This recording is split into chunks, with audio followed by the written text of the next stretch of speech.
I forget, and share my screen.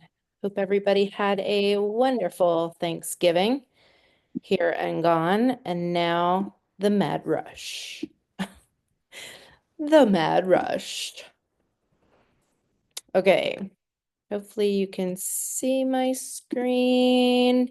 And today's topic is all about the poll that I posted that some of you responded to about things that you feel during the holidays, especially frustrations or annoying things that you feel during the holiday season. So, the majority of you commented that you're just overwhelmed with the amount of obligations, events, parties, and such that occur through the holiday season. So I chose that as the first topic of the year, and I would absolutely love you guys to help me think about other things that you want to learn about, what you want to know about, you want to help navigate with, or even speakers that you would love to hear from. And really, not just about health, but lifestyle, anything really for women over the age of 40.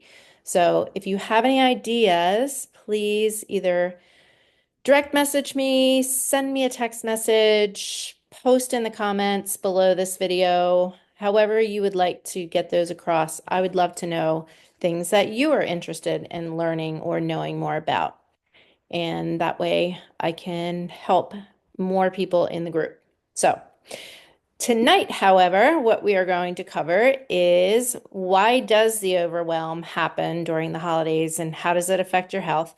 Some strategies to manage your schedule without sacrificing your well-being, and then tips that will possibly help you when it comes time to navigating holiday meals, gatherings, so that you're feeling confident, you know what you should look towards, and also have that balance as well. Because unless that is your goal to hit a certain weight loss goal or have a health goal in mind, that you need to be pretty rigid and on task in all of the things, then you want to try to find that balance throughout the holidays because they don't come often and we want to be able to enjoy ourselves within reason without totally derailing ourselves and our goals.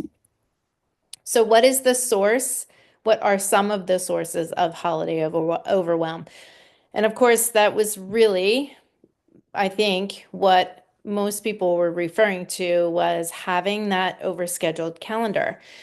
I don't know about you guys, but every Friday and Saturday night for the month of December, I have some sort of event to go to, whether it is a holiday thing or a chamber event or just friends getting together for whatever reason. There are tons of activities in the month of December. It seems like once Thanksgiving hits, it's like a steamroll. We get steamrolled with our time. So as our schedules get overpacked and we're used to having that downtime, it gets to be very challenging, especially when you're working full time. You're managing a household, you might be managing kids, and then you've got all these additional, I would call them obligations, and they may not necessarily be obligations. And we'll talk about that in a little bit. On that note, pressure to please, right? We have a lot of people in our lives that are tugging on our time, on our attention. So, how do we manage that? And it for sure causes overwhelm, anxiety, stress, yada, yada. And then that holiday stress cycle, right? We get sometimes so anxious because all of these things are starting to come together and collide, and we have to face things like, holy crap, I can't fit into my clothes this year like I did last year. And that is the case for many of us during this holiday season. So, how do you manage that? And that's actually something I'm going to talk about in a no whole other episode, so to speak.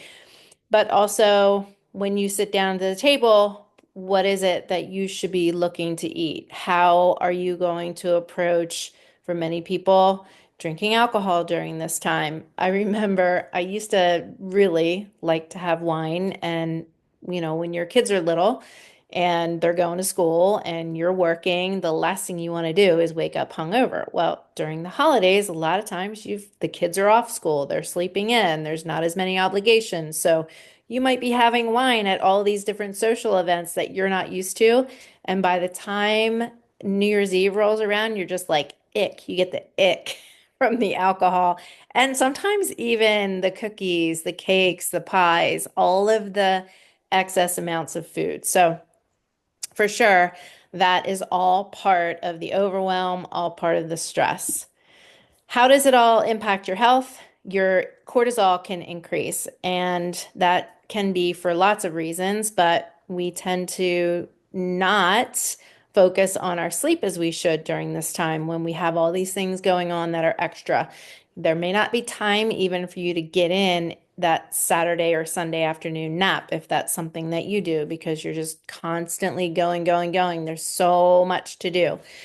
Your eating habits may change during this time, and that can impact the cortisol levels within your body. Obviously, stress is going to impact that cortisol. So all of those things can lead to excess cortisol, which can lead to trouble sleeping. It can lead to excess belly fat, all of those things. And we want to try to control as much as we can control during this season. We also have less time for our things that could be habitual, like meal prepping, like exercising, taking time for self-care. We might choose to go to, a holiday shopping festivity instead of taking yoga or taking a walk or just sitting down, relaxing, and decompressing. So, increased cortisol, less time for the things that we know set us up for better health and success. And sometimes when you're feeling off track from Thanksgiving, that just leads into your day to day because we tend to feel like, I'll just hit it January 1st. I don't really care what happens. I'm going to eat and drink whatever the heck I want for right now because I already screwed up on Thanksgiving. The ball has already started rolling and I'm just going to keep it going and just do whatever and deal with it on January 1st. And then January 1st rolls around and sometimes we don't deal with it. So it really sets us behind the eight ball. So trying to manage the habits that you have and make sure that you're scheduling in the things that you do, like exercise consistently, making sure that's on the schedule and creating that time for yourself, just as you would any other kind of appointment. So, some strategies that can help, I just did mention a couple, but set schedule boundaries. We talked about this a week or two ago that no is an answer. So if there are situations that come up, gatherings that you may or may not want to go to, you can say no. If it's a work thing, that may be a little more challenging, but in some cases, you just need to say no. I'm tied up. I have so many things going on that day, and I really just can't make it. And then making sure that you're creating those non-negotiable health blocks for yourself. As I mentioned on that last slide, booking your time out for the things that you need to do for yourself. Very difficult time, very difficult to do during this time of year, but especially if they aren't habits that you have nailed down, right? So making sure that you are getting your workouts in, again, you're meal prepping, you're definitely making sure you're getting enough sleep and you are taking time to take care of your downtime or scheduling that downtime in. Prioritize the events that you actually want to go to. Which ones are fun versus which ones are torture? As I said, there is some power in the word no. And oftentimes, as women, we have a hard time saying no. So, learning to establish those boundaries and do the things that you want to do. And, even if you feel like you have to go to a certain event, go for a half an hour. Doesn't mean that you have to stay there for longer than that, but don't torture yourself going to things that you know are just going to be awful. If it's a family event, that might be a little more challenging, but maybe you can change the event so that you're not actually going to somebody's house, but you might be meeting somewhere or doing something different that might be better for you mentally, emotionally, and sometimes physically. And then just ask yourself, does this gathering align with your personal values? And is it something that's meaningful for me to go and be with these people? Managing expectations for yourself and for the people that you are bringing into all these situations, right? Perfection versus presence. Are you just, lining all these events up because it's something that you should do? Or do you really want to invest time, energy, and thought into being present with these people? Always try to shift your time towards the things that are going to be more healthy and where you are going to enjoy them and you are going to be able to be present versus, being on your phone or thinking about the 50 million things that you have to do outside of that space that you're in currently. And again, saying no doesn't mean you're letting people down. It means you're showing up better for the other commitments that you do choose to attend. So again, perfection versus presence. Um, Take the time to really allow yourself to enjoy this time of year and the people that you might not see often. And this is the once or twice a year that you do get to spend time with them. Make it worthwhile. So, how do we manage our health? If you know you are going to just an all-out pig fest, you might want to have a pre-pig fest meal.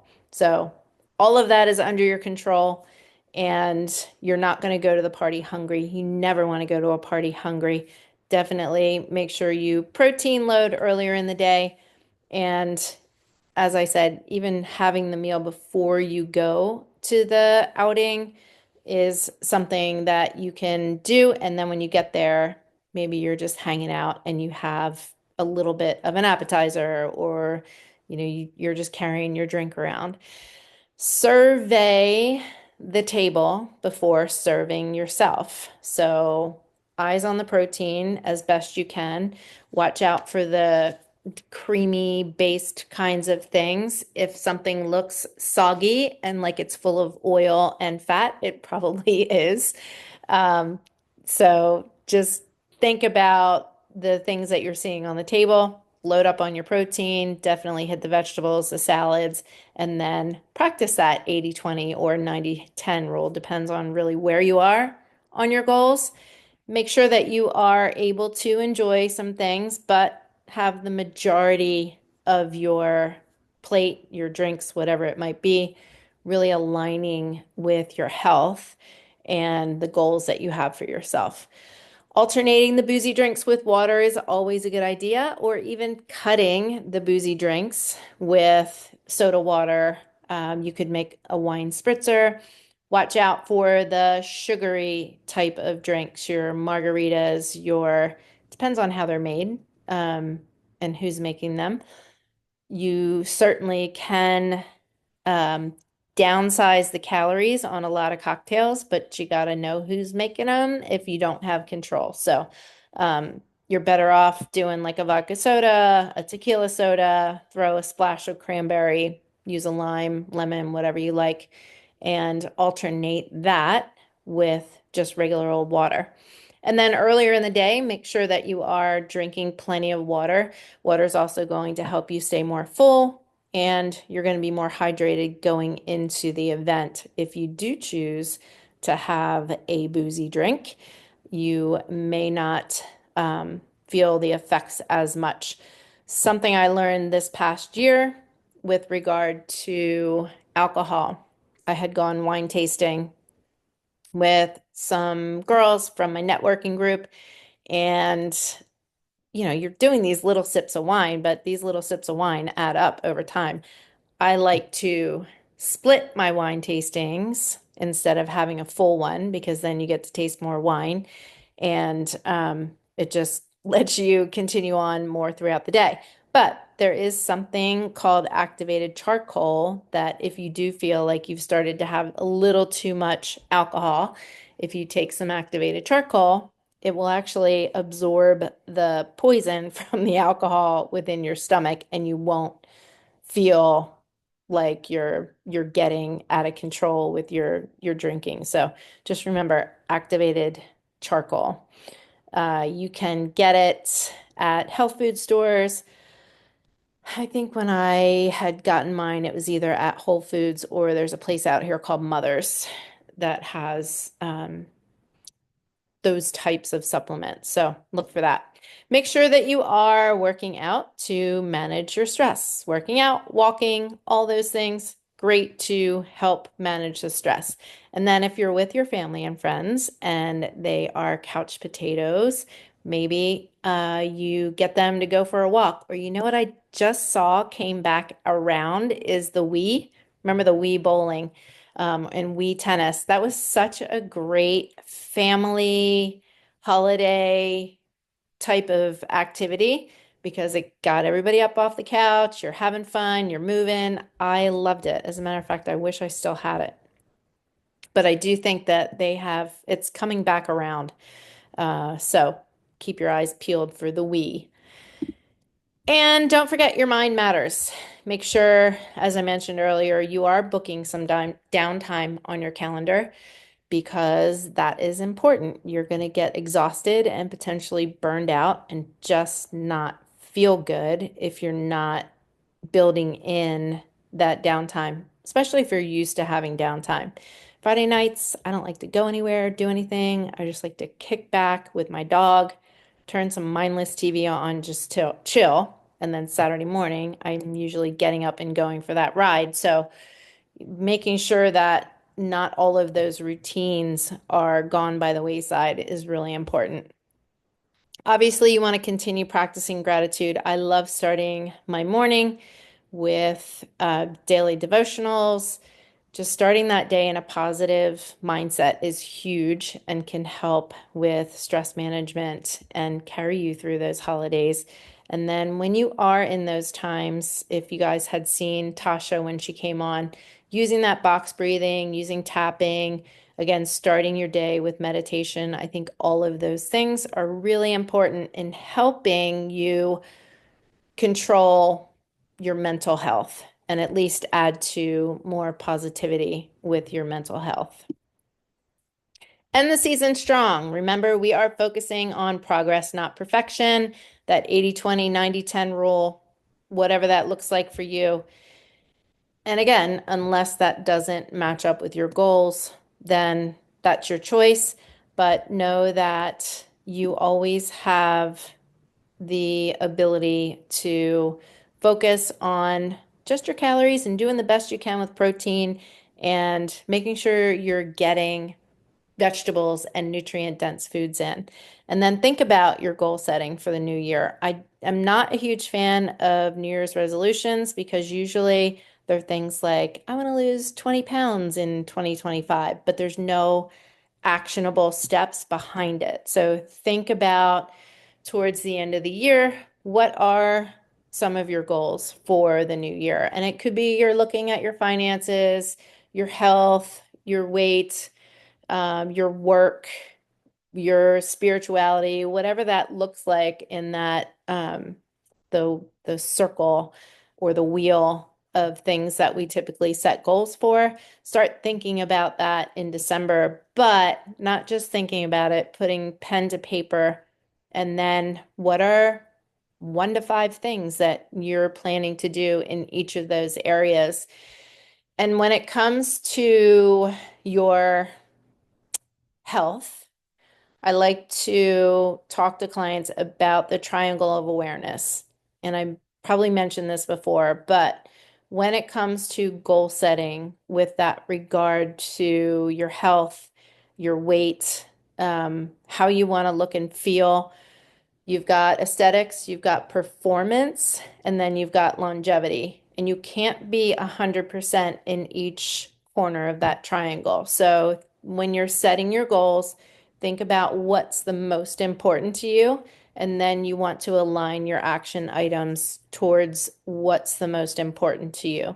So I say that because you can't be a top performer in a sport and be, you know, 5 or 6% body fat, even 10% body fat. Um, it's just not going to help you perform because you're not going to be able to eat the way you should to perform. Same goes for longevity. If your body fat is really, really low and you're kicking your own butt doing whatever, long distance racing or long distance cycling, whatever it might be, it's going to be really challenging for you to focus on longevity and even aesthetics.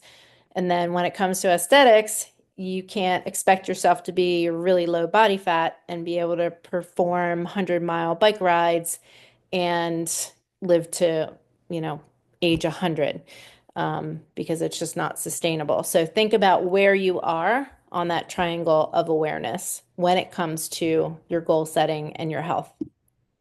So just to recap, the holidays are all about balance and boundaries.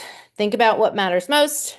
Consistency, consistency, consistency is going to trump any diet or short-term exercise program. So figure out how you can be consistent in things like exercise, nutrition, sleep, and managing your stress. What's going to be the most consistent actions that you can take day in, day out, or that you're willing to take and be consistent with so that you can eventually, it just becomes repetitive and you're not even really thinking about it. It's just something you do. And then review or view January as an opportunity to recommit to and build upon those habits. Know that there is never a perfect time to start, but the time is now. I remember starting my nutrition journey with my coach. It was in the right about now, actually, in December, right around the holidays.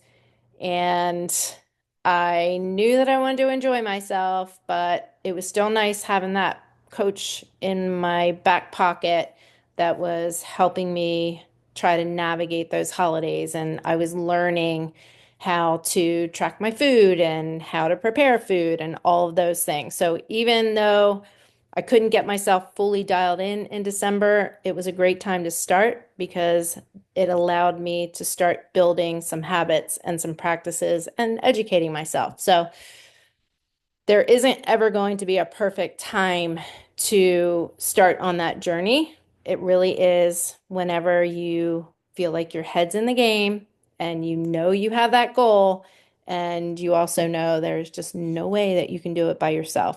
So if you think about that time, it could be any time. So once that day is gone, it's gone forever. And just as I said to myself, I wish I would have started a year earlier. And actually, even before I had gone into perimenopause, really starting to learn about what was going to be happening in my body and really investing time, energy, and eventually some money into hiring a coach and making my goal happen. So, based on all of that, hopefully you can pick 1 to 3 things you can take away and implement through this holiday season to help you manage that overwhelm. And, I bring it back to it happens once a year. Whatever goal you have is your goal. You get to decide. Nobody gets to tell you that's stupid. And make sure that you have those action steps behind what it is you're trying to achieve. Otherwise, it's just this constant battle and cycle of endless frustration because we just can't figure out how to get from point A to point B and stay there. So that's all I got. If you guys have any questions, take yourself off mute and go ahead and ask. I'm just gonna check to see if I have any comments on Facebook.